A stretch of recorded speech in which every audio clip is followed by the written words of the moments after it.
Cheers. By the way, this might be a first because it's our first show not on this couch.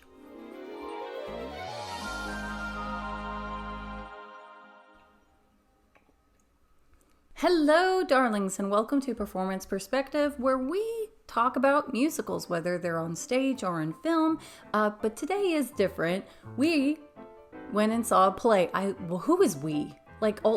My husband and I actually went and saw the play. We saw the Seagull, and it was starring Emilia Clarke. And you're probably wondering, wait a minute, Carolyn, isn't that happening at the West End? But you're at the West Coast? How could this be?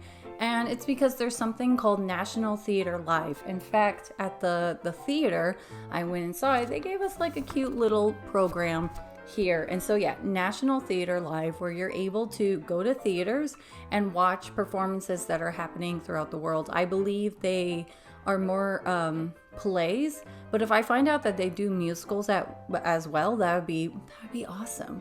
So I was able to watch Emilia Clarke's performance, and let's just go ahead and dive into it. As far as I just want to share my perspective and thoughts. Now, if you're someone that's like, I actually saw it live, I would love to know your perspective. So I'm the kind of person that if I know I am going to see a show, I don't want to know anything about it. I don't want to know the story, the music from it. I don't. I've never heard of the Seagull. And if you don't know, the Seagull is written by Anton Chekhov. I watched the production with Emilia Clarke, and when I came home that night, I watched the 1975 version with Gwyneth Paltrow's mom playing the same role because I found myself confused. Just understand, it's not my dig towards the production, it's a dig to myself.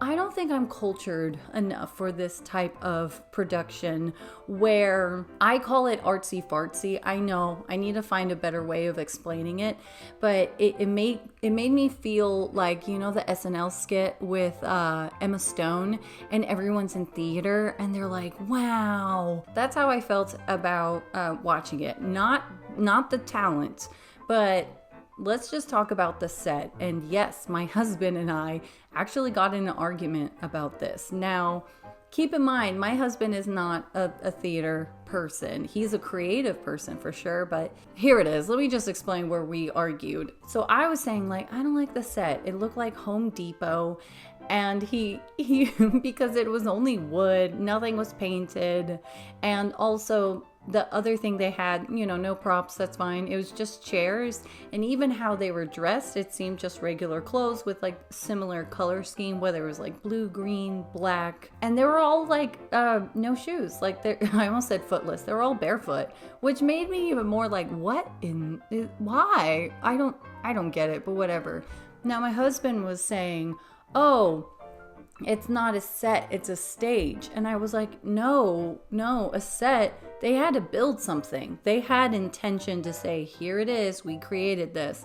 And he goes, no, it's just a stage. And I went, no, the stage is not the big wooden panels to the point where it's done that they cannot exit the wings. When they did exit before intermission, they were going through the audience to get out, I'm guessing through the actual exits the audience uses and go around to go back in, blah, blah, blah. And so our argument was pretty much is it a set or is it a stage? And my thing is, even though it's blank, it was still a set because it was thought out. And if you know the story, it begins, in their production, it begins at the start of the mother sort of saying I'm sorry, darling, but your play isn't that good, and the son being upset. Now, don't worry, I'm not going to get into the storyline of it. I'm just saying how it started. But I believe in the play, it actually has context of the son saying, oh, I'm going to be putting on this show. And then you see the show being done. And then the mother being like, this sucks during it, to understand why he was upset.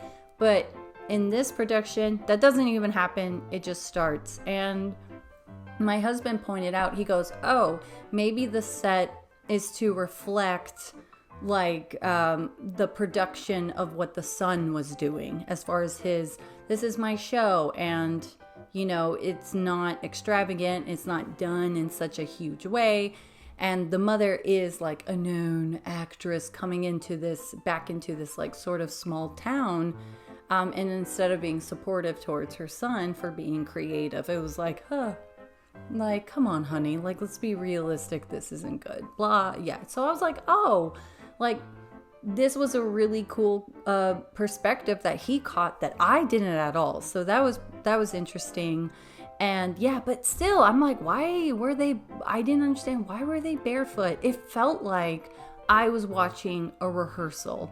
Like, that's what it felt like, where it's like, hey guys, we're going to run lines, we're going to run show. Don't worry about getting in your costume or anything. In fact, don't even put on your shoes. Let's get into it. In fact, our lesson is for us to be grounded. So I want you to feel the stage. That's what it felt like to me. So it's not to say, oh, that's wrong or bad. It was just different. And I found myself going, what's happening? Maybe we'll have different perspectives. I don't think Emilia Clarke's character was the lead. I think she was just one of the roles in there. It's a great role. But I don't think it was the lead, but they absolutely used her name for people to come in and see the show. That's not a dig, it's just a fact. So if you do see it and you're like, how come I'm not seeing a lot of her? It's like, well, because I don't think she's the star. Now, I will say the cast in this, very talented, amazing. Some of them I would look at and I go, I love this character choice. And then some of them I would be like, I would want them to make a different character choice. But again, this is all based on opinion, right? Like, what is the feeling you get from seeing someone's performance? And then it's kind of cool to kind of question what you would have preferred or what you would have wanted to help them with. That might just be me, because I am a crazy person.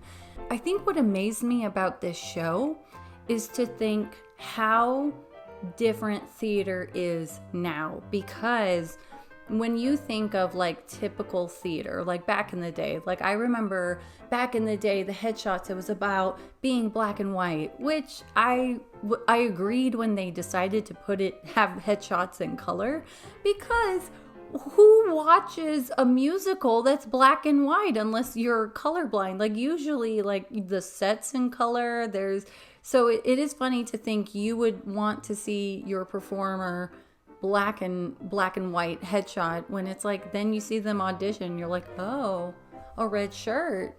This is crazy. So, I mean, there was that time, but also think of these rules that you have in theater. Like, for example, never turn your back to the audience. And it was happening a lot in this production. I've seen it happen in other productions. Colleen Ballinger, if you're a fan of her, when she went on to Broadway to be in Waitress, she was like, guys, this is crazy. But when people are doing makeup, if their character doesn't wear this makeup, they don't. And I remember being just as shocked as her, because, like, let me guess, in school, it's like, you must do your makeup so people in the back seats can see, like, as much as your face. And then you hear on Broadway, it's like, nah, my character doesn't wear lashes. I'm not going to put on lashes. And you're just like, what? Oh, yeah, that sounds right.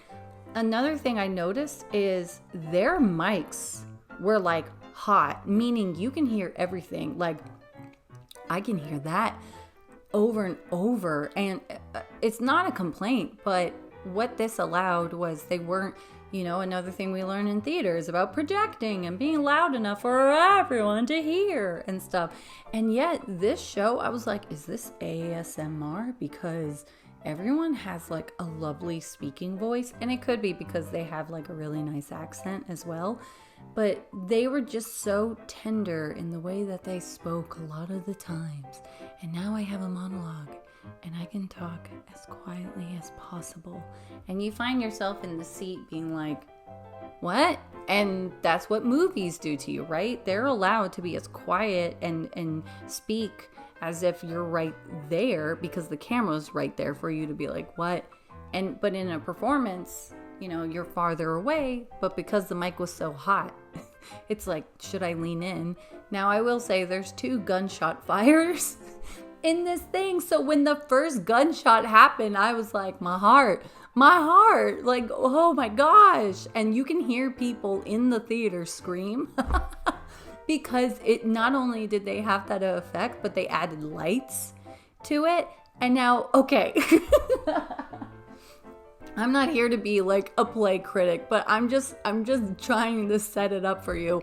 Imagine watching a show where there's like almost like no light cues. It's not like the set's being changed. The only thing that moves is the people in the chairs. And I will say there were moments in it based on the chairs. Like there was a really cool scene with Emilia Clarke's character Nina is talking to the playwright who is like the lover to the mother. That's the actress. And he's not a playwright. Sorry. He's an author. He writes books and he's famous. And Nina's young and she's like, oh my gosh, you're famous. Like, how does it feel? And she's complimenting him and his work and how much she loves it. Based on the seating, there is the actress and there is her son who becomes a playwright. He is a playwright and it's his show that the mom was like, oh gosh. And Nina starred in the show and he's in love with Nina, and Nina ends up falling in love with this older playwright. So what I thought was so cool to watch was as she is complimenting this playwright and saying how amazing he is, you can see the guy in the back and he's losing it. He's emotionally like hurt, and you can see his depression coming out, his anxiety coming out. And while sitting there, I was like, dang, everything she's saying to this playwright is the exact words that he would want to hear from her, but it's not going to him, it's going to this guy. Essentially, I do think that everyone should see this play because it is so, like, the story really is interesting, but I'm not gonna lie, like, I'm someone that's like, hey, I need a set, I need costumes, and I need to understand, like, what's going on. Because in this production, no one leaves the stage until the end of Act 1 and stuff. So everyone's on the stage at all times. And so you have to be aware and be like, what's going on here? And to use your imagination to go, are they at the house? Are they outside?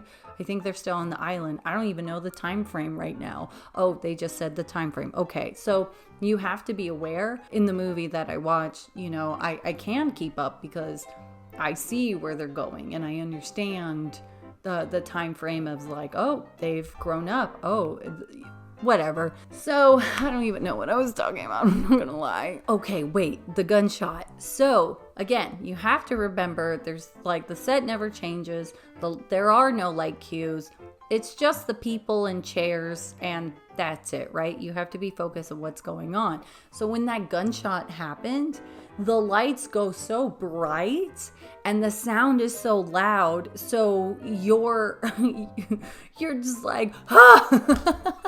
Like I felt, man, I'm so glad I wasn't in that theater. Also, remember I said everything's really quiet in ASMR. So it's just like, if the mics were that hot and that big explosion happened and the lights went out there, I would probably feel like everyone else, thinking something happened within the theater and not thinking, oh yeah, I know this show and this is what happens. That was something that caused me near the end. I was like, I think another gunshot will happen, which it did.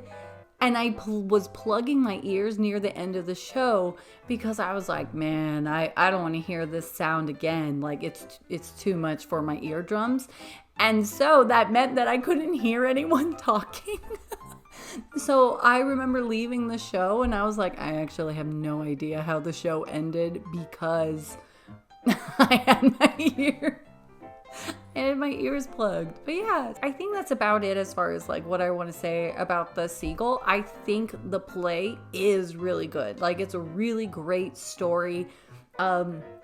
In short, it's I don't want to give away the storyline, but I guess the quickest thing I can say is everybody is in love with the wrong person. And apparently this was supposed to be a comedy. I was like, what? Okay. But anyways, again, if this sounds like something that's kind of fun for you to be like, I want to go see a play in a theater, then check out National Theater Live and see what's around in your area and what might be cool to go see. And who knows, maybe you're doing scene work and it might be fun for you to be introduced to these plays. Because listen, I feel similar to Shakespeare, where he's like, these are not meant to be read, they are meant to be performed. And if there's a chance for you to get to know another play, then how awesome is it that you could see it being performed and stuff. That's just my take on it. But yes, darlings, I would love to know your take, your thoughts. Like, have you been in the Seagull, or have you like I started thinking about people being like, I'm in the Seagull. But have you actually been in the show? Have you seen the show?